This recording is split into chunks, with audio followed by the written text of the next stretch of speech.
shop. Awesome. Welcome back to another episode of What's in the Shop. Today's episode came from an idea from a client who's also a bud, who also sometimes watches the shop. And he had said, hey man, with this collection that just came in, why don't you do a feature on all those Smith singles?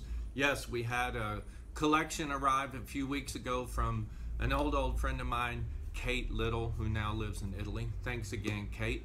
And she was a Smith freak. And anyway, she had a massive collection of Smith stuff. So it arrived in the shop. My buddy Alex said, why don't you focus on the Smiths singles? That's what we're gonna do today. Sit back, grab a cup of tea, whatever it is that you like, whatever your favorite tipple is, and let's get into this. I'm only focusing on officially released Smith singles during their lifetime, okay? Not any of the represses and reissues and anything like that. We're gonna just talk about actual singles released during the lifespan of the Smiths, which wasn't very long if you think about it. What, only 4 or 5 years? 4 years or something like that. I don't even remember. It's so short. And there weren't that many singles, actually. There's 18, I believe it is. 18 official singles released and never had a #1. The highest they got was #2. And plenty that didn't even make the top 10. But hey, we're going to get all into that right here, right now. And we're going to talk about the Smiths. First up, their debut single, Hand in Glove. They got the title actually from a spy novel, believe it or not, and I'm probably going to say this wrong, a detective novel, I should say. Detective spy, same thing, right? Anyway, from a book written by Ngaio Marsh, and the book was called Hand in Glove, and thus we have the first Smith single. Here we have on 7-inch, Hand in Glove. This single was actually recorded in one day only. Pretty amazing. And it's the Smiths' first single. Didn't even chart. Well, not worth talking about. It only got up to like 120 something. Did pretty crap, actually. I guess it's more famous for the cover, which Morrissey always wanted to cause controversy. And of course, he kicks off with the debut single, doing just that. On the cover, we have, it was actually, well, the guy's name is George O'Mara, and it was shot by a famous gay photographer, Jim French. And anyway, Moz put trying to be controversial, put a picture of the naked man leaning against the wall on the band's first single. And it's kind of funny because when Andy Rourke was so proud that his band released a record, he showed his parents this very single, and his dad just kind of grumbled and said, it's got a man's bum on the cover. What's that for? Of course, Andy was short of words, just shrugged his shoulders like, I don't know. But anyway, of course, he was too embarrassed to say our singer wants, is a little bit off. But anyway, about Hand in Glove, when it was released, Moz said, I think this record is so absolutely perfect in every respect that if it just dribbles away, I shall probably be ill. Probably forever. Well, he didn't do too well. Like I said, it only got to number 124. Not much to talk about. But what's interesting, about a year later, Johnny Marr and Moz asked the single to be re-recorded by Sandie Shaw. And we have a copy here on 12-inch, Hand in Glove. And she did do it, and it actually placed higher than the Smiths versions. Hers got to number 27. She initially didn't want to record the song because she thought working with Morrissey was a bit of a pain in the butt, but she thought Johnny Marr was absolutely charming. However, Moz talked her up so much in the press that she finally relented and gave in, and thus we have Sandie Shaw's version of Hand in Glove, which did better than the Smiths version. For those keeping notes, Hand in Glove was actually the last song played at the last ever Smiths gig, so Moz left the stage saying, I'll probably never see you again. How amazing is that? By the way, this cover is actually from the first single, was reused, same image and everything, in Germany in '84 for the German-only release of Still Ill. Second single, This Charming Man. Here we have a 12-inch version. Beautiful, beautiful. One of my favorite Smith singles. This was a standalone single. It actually wasn't meant to be on any album. And I don't even know if it was on the UK version of the album.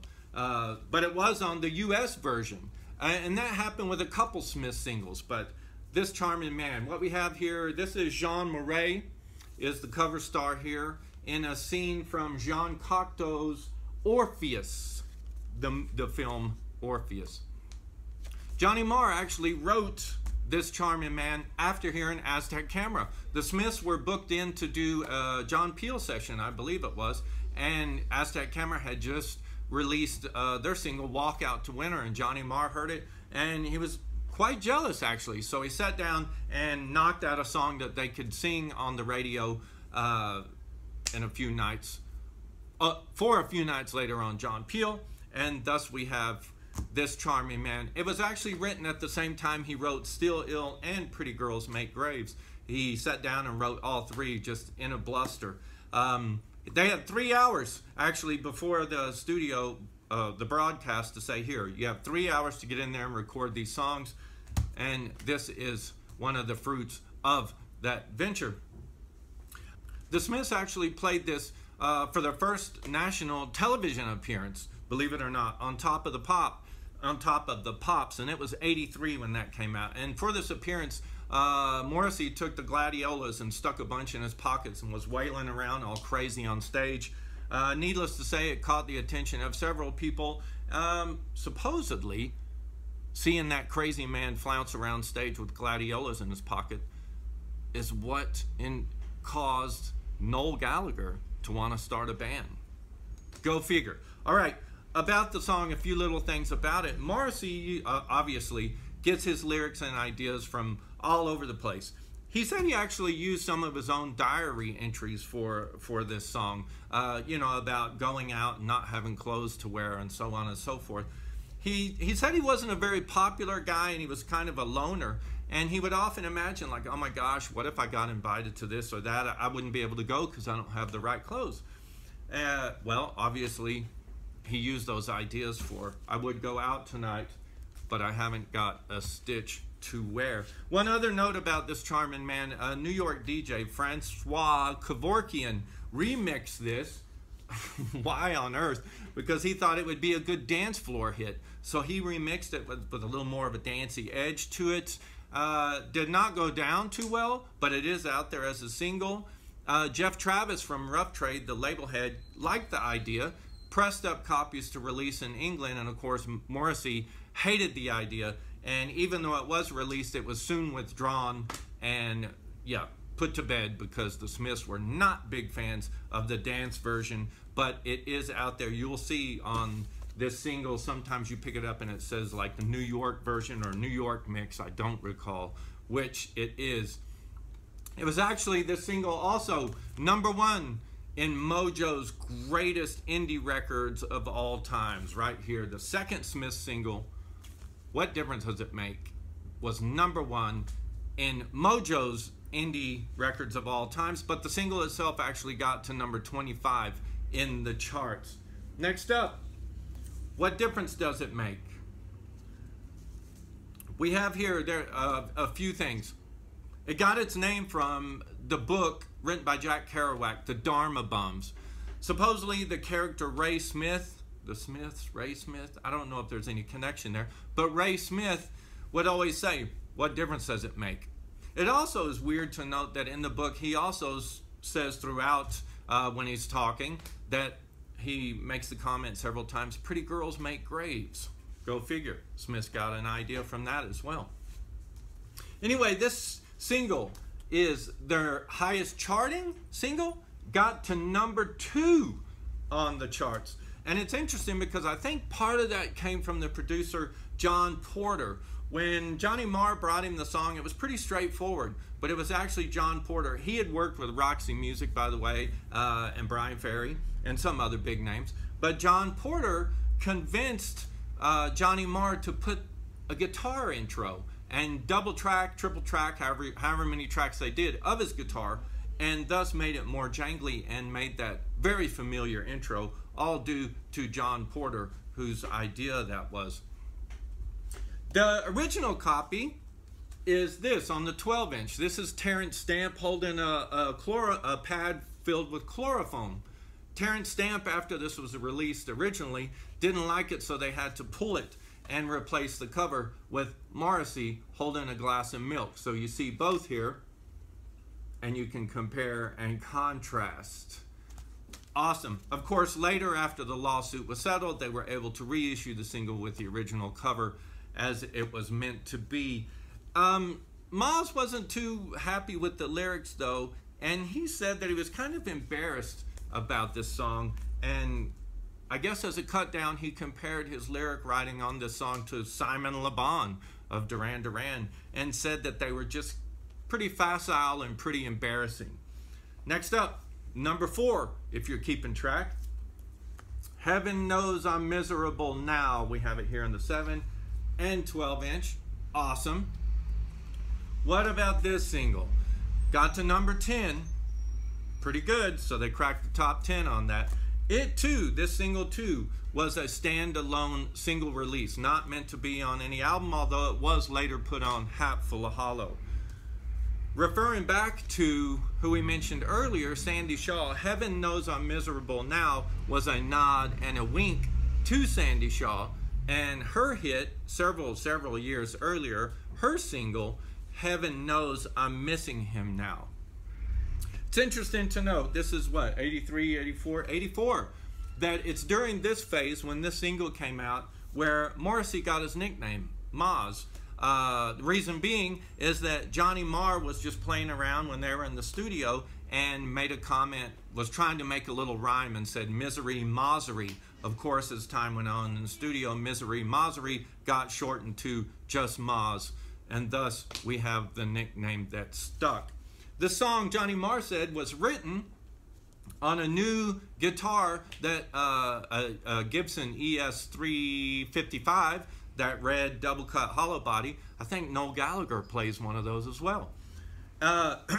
So Noel was more than inspired by Gladiolas, but also by Johnny's guitar work, I guess, or his guitar choices. But anyway, Johnny Marr wrote this in a New York hotel room along with a couple other tracks. I don't remember what it was, Girl Afraid, and what else, I don't remember, the same night, on his brand new guitar that he got from Seymour Stein after signing the Smiths. You may remember the name, or it may ring a bell, Seymour Stein. Seymour Stein ran Sire Records, and he's the guy who signed the Ramones.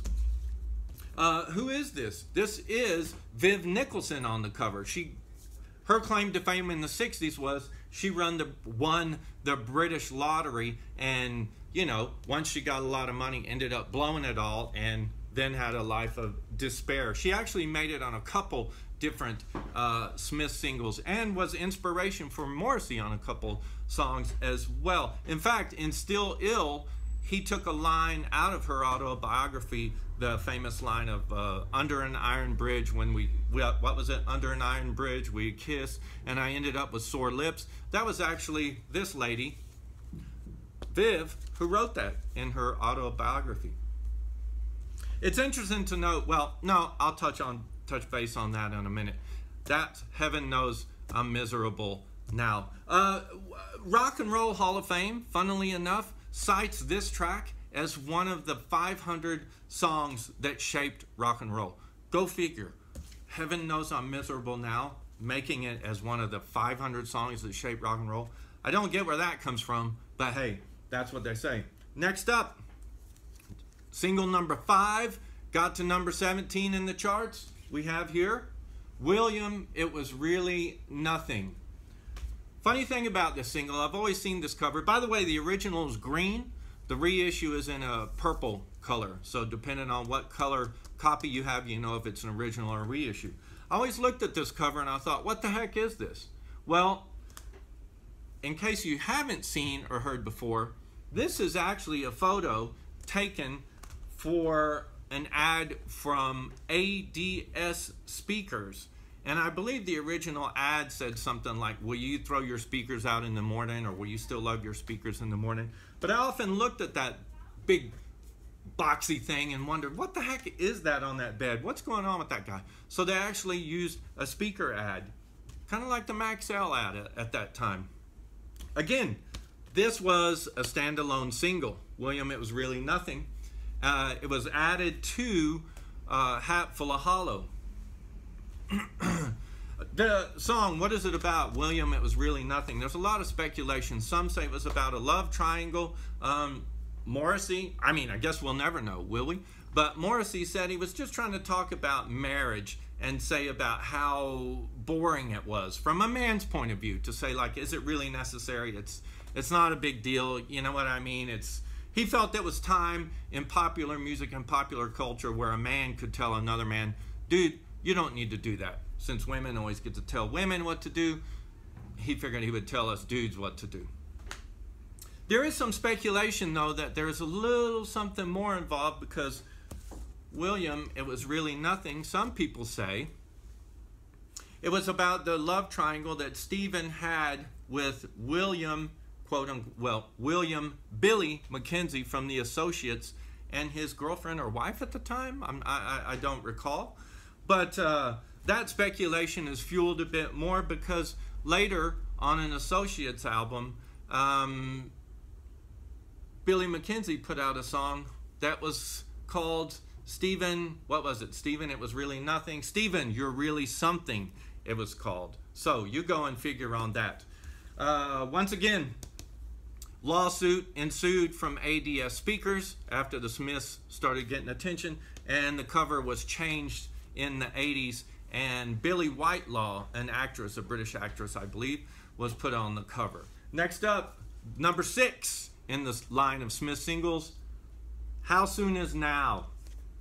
Also another standalone single. This makes the 3rd standalone single to go straight to Hat Full of Hollow, which was a compilation of outtakes and standalone singles. And it's weird to note, that was the first platinum selling. It may be the only one of, no, sorry, other than The Queen Is Dead. They only had 2 platinum albums, and Hat Full of Hollow, the compilation album, was their first platinum selling LP. There you go. Bet you didn't know that. About this song, when they wrote it, Johnny Marr said he was actually inspired by Eric Clapton's Layla, and he wanted to write a song that was so familiar that as soon as people heard it, they would go, oh, dude, I know that song. So it's weird that he had inspiration from Clapton, but it worked. Of course, so did A Little Dope, a couple spliffs and whatnot. When they recorded the track, they actually changed all the light bulbs in the studio and put in red bulbs, smoked a lot of pot, hash, and who knows what else to create a swampy, dopey atmosphere, and I guess you could say it kind of worked. Did you ever notice, though, on this song that, oh, by the way, it was not included on the British release of Meat Is Murder, but it was on the American release. Did you ever notice on this, though, in this song, that there's really only one verse and one chorus? And it's so wildly popular. And it's strange for such a simple song to be so huge. Obviously down to the guitar sound and whatever. But this picture, odd. Take a look at this. Warner Brothers thought this was controversial. They thought this young man was doing something with his hands that he shouldn't be. So they replaced this image with this image. Really crappy picture of the Smiths shot in a backstage area somewhere in a trailer. Looks horrible. I would not buy this if I did not know the Smiths, because I would say that looks like crap if you ask me. Those guys look like nerds, would not touch us with a 10-foot pole. Smiths were not happy about this cover either, and to this day they still aren't. But let's get back to this original cover. What's going on here? Actually, look at the real image. This is the album, and look at the real image. It's a still from the movie Dunkirk, and that's Sean Barrett. And in this actual image that they took this from, Sean is on his knees along with 2 other guys, and they're praying on the beach there. So anyway, it's always interesting to see where the Smiths get their ideas from for their album covers and single covers. And it's interesting to see the original image that How Soon Is Now was taken from, and how they cropped it, and just by cropping the other two guys out, it was deemed as too racy. Next up, single number 7. Oh, by the way, How Soon Is Now only got to number 24 in the charts. Now we're on to number 7, Shakespeare's Sister. Got it here in 7 and 12. Awesome. I love this cover. I don't know why, but I really do. It's simple. It's just kind of classic Smiths, isn't it? Anyway, Shakespeare's Sister. Yes, rings a bell, doesn't it? That is where the band Shakespeare's Sister got their name from. Shakespeare's Sister, of course, being Siobhan from Bananarama when she started her other band, and Marcella Detroit. But anyway, that's where they got their name. But where did the Smiths get their name? Get this name from? Actually, it came from Virginia Woolf, a feminist manifesto piece that she wrote, a feminist essay, I should say, not manifesto, excuse me, from Virginia Woolf, called A Room of One's Own. It mentions, what if Shakespeare had a sister? Would she be as famous? Blah, blah, blah, blah, blah, whatever. But that's where the Smiths got their name for this single. Who is that? Who is that? That is Pat Phoenix from the British soap TV series. I believe it was based out of Manchester, just like the Smiths, called Coronation Street. So that's who our cover star is there. Only number 26 that got up to in the charts. Next up, That Joke Isn't Funny Anymore. Number 8, the 8th Smiths single. Didn't do too good, only got up to number 49. And it's the only single, we have it here, both versions.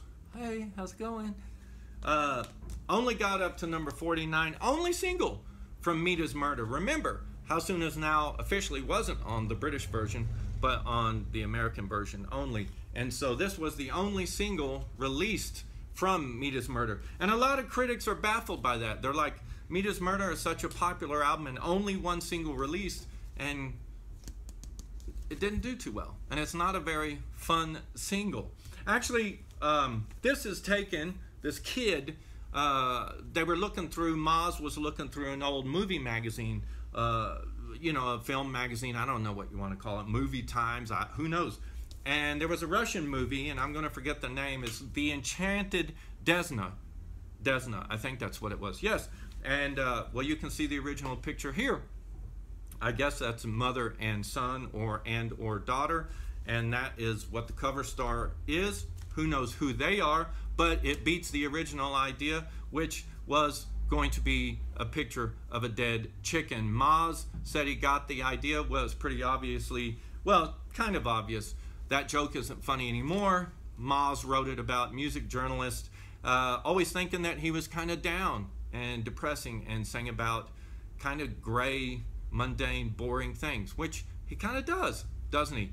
Which is weird, because the very next single as well deals with the same subject matter. Their 9th single, The Boy with the Thorn in His Side. The boy in this single, this song, their inspiration was, like I just said, with That Joke Isn't Funny Anymore, was about the music press. And the boy is supposed to be Morrissey, the music press, the music journalist, the thorn in his side. Of course, some of you may or may not know, that is Truman Capote in 1949 in a picture taken by famous photographer Cecil Beaton. Only got up to number 23. So again, not batting too good in the singles charts, guys. Next up, never got this single, and I don't like this cover, to be quite honest. I think they kind of were putting out some kind of crap singles at this time, but here we have it. Big Mouth Strikes Again. Has a great B-side, Unlovable, but Big Mouth Strikes Again. I believe that is James Dean on a motorcycle. Of course, we all know Morrissey was crazy about James Dean. I think later on his solo album, on Morrissey's first solo album, he went and filmed a video in James Dean's hometown of wherever that is, Indiana or whatnot. Big Mouth Strikes Again got to number 26. Johnny Marr, funnily enough, said Big Mouth Strikes Again was the Smiths version of Jumpin' Jack Flash. Don't know about that. But again, in rock and roll lore, Noel Gallagher said that song inspired him to write My Big Mouth on Oasis' third album. It's during this time, Big Mouth Strikes Again. When is this? 84, 85? I don't even know. I lost track. That Morrissey started wearing a hearing aid. And he was kind of lambasted for appearing on Top of the Pops with a hearing aid at this time because everybody thought he was making fun of handicapped people, and he wasn't. The actual story goes that a fan had written him, and the fan was saying he was a bit, shy about his hearing disability, and Morrissey wrote him back and said, hey dude, no need to be shy. Use it as something to, use your disability as something to be proud of. And so Morrissey was trying to give the kid some, a little extra support, and wore a hearing aid there for a while. I believe it was in a video too that he, in this video actually, duh, hey, that's a good place to start, right? Did I mention that the boy with the thorn in his side, sorry to back up, the boy with the thorn in his side, actually the first Smith song to actually have its first promo video. Wow. Okay, moving on to the Smiths' 11th single, another standalone single. Wasn't on any album, but was put on Louder Than Bombs. We got Panic. It got to number 11. I like this song. I like this single. Mainly because it's got this instrumental track that I like, that a lot of critics and a lot of people hate, the Dre's Train, but I happen to like that song. I think it's a pretty cool song. And for the Smiths doing an instrumental, that's kind of rare. So dig it. I dig it. This guy here is Richard Bradford, and that's taken from a British TV series called Man in a Suitcase. Could it have anything to do with the Police writing a song called Man in a Suitcase? Could be. Anyway, it's about a detective who wanders around London living out of a suitcase solving crimes, or trying to solve crimes. This got to number 11. Interesting about this, believe it or not, Morrissey was fascinated with Mark Bolan and T-Rex at the time they recorded this, and he was trying to persuade Johnny Marr to copy T-Rex's Metal Guru.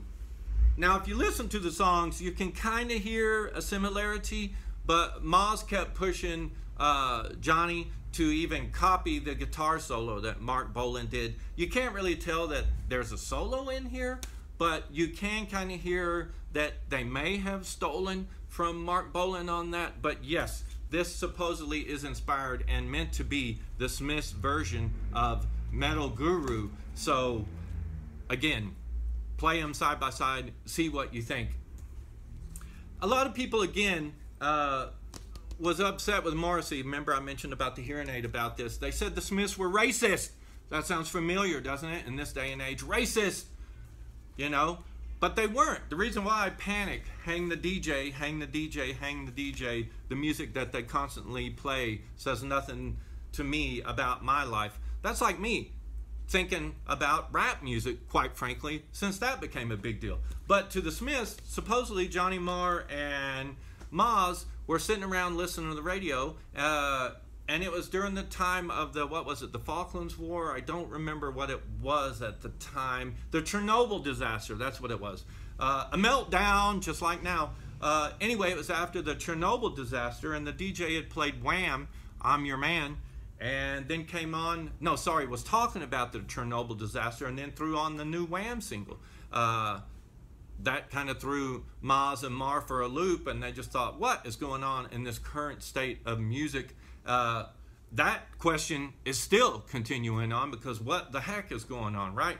But no, it has nothing to do with telling everybody else to go and burn down black people's clubs or whatever. Nothing to do with that. They were talking about the current state of the music industry. People, just like the music press says to Morrissey, a lot of people out there need to lighten up with their bandwagon, hashtag activism, whatever else you want to say. It's getting old and it's getting boring. Moving on, number 12, Ask. I think if I had to say what is my all-time favorite Smith singles, one of them, or my ultimate, is this. Love this single.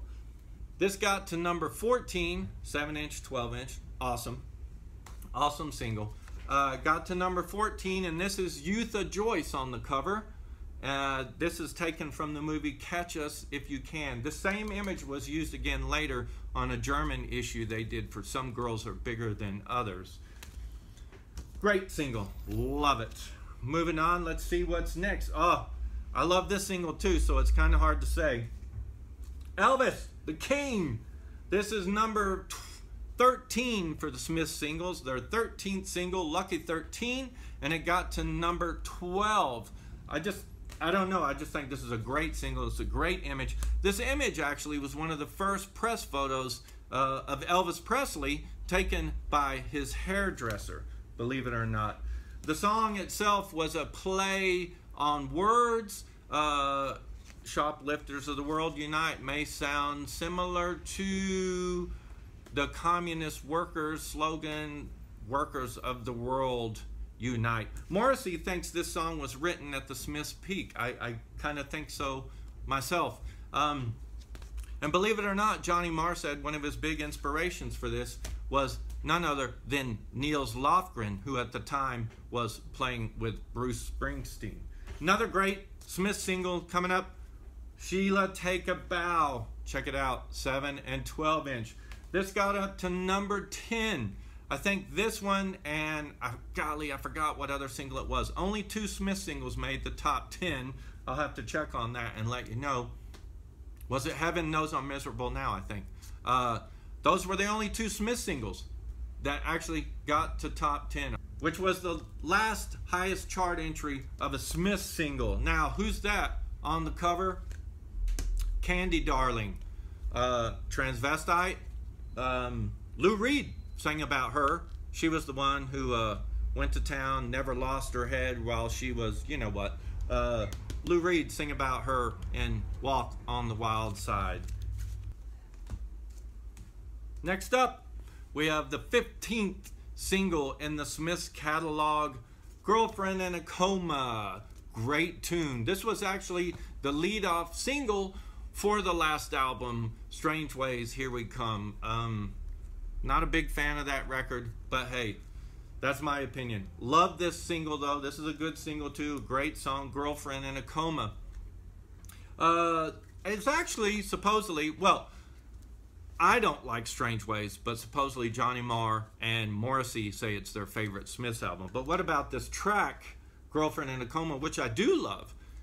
Supposedly, it was inspired by a reggae tune, Young, Gifted, and Black, done by one of my favorite reggae singers, Marsha Griffiths and Bob Andy. So you should look up Bob and Marsha, Young, Gifted, and Black, and see if you can hear where Johnny Marr got his inspiration from.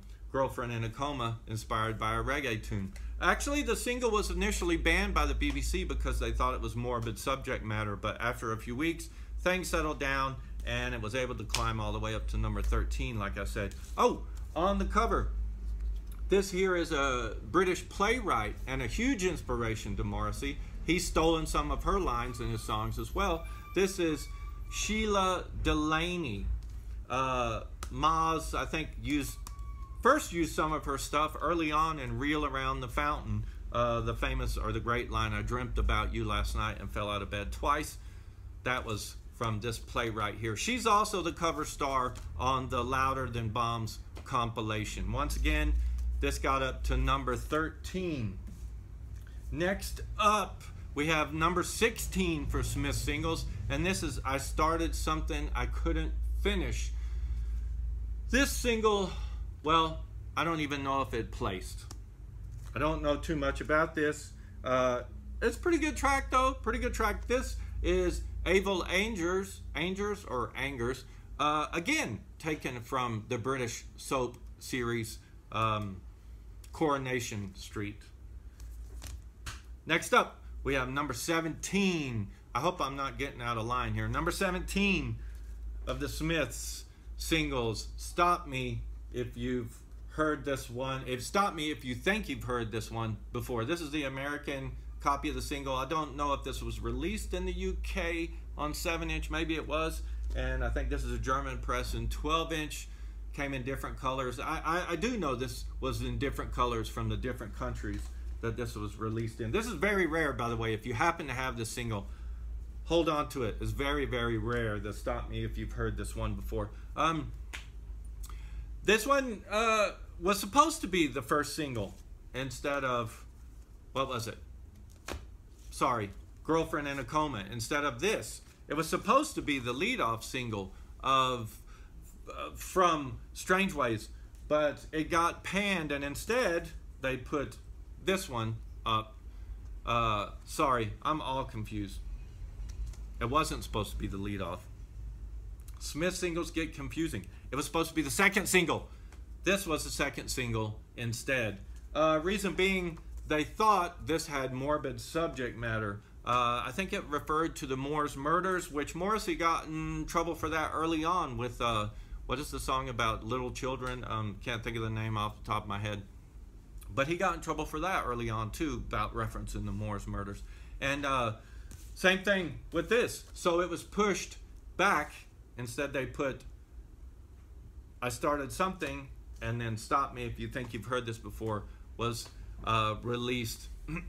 This is a still, by the way, the cover star here. This is Murray Head, taken from the movie The Family Way. I think we had someone else from The Family Way on there earlier, and I can't remember who that was. But anyway, this right here, Murray Head, he got famous years later after this picture was taken for singing the track Superstar, which was a big hit from the film Jesus Christ Superstar.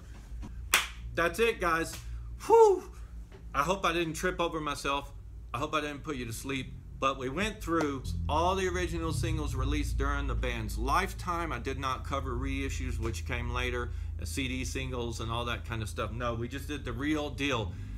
Ooh, hope you learned something. I learned a lot reading up about all these things and just looking at them. Great band, great set of singles, and a big hearty thank you goes out to Kate Little for actually sending in her collection, and these Smith singles were in her collection. Yes, it is in the shop. That's why we call it What's in the Shop. I hope to maybe put them all out soon so that everybody can come along and you can actually take a look at seeing all these Smith singles. It's really rare to see all these together in one place at one time in 7 and 12 inch. It's really crazy. And of course we have other ones like Headmaster Ritual, and like I said, singles that were reissued later or that were German only or whatnot. Anyway, thank you so much for watching. As always, if you have any ideas, comments, corrections, send me a message here on Instagram if you're watching this on Instagram. Or likewise, I hope you're watching on YouTube and seeing the whole thing in its full glory. Likewise, you can write me an email at noisyrecordsmx@hotmail.com. Don't forget, you can always subscribe to the YouTube channel here if you're watching on YouTube, which I hope you are. And that way you'll be notified every time we do put up a new video for What's in the Shop. Right on. Hey, thanks for watching, and everybody keep on rocking.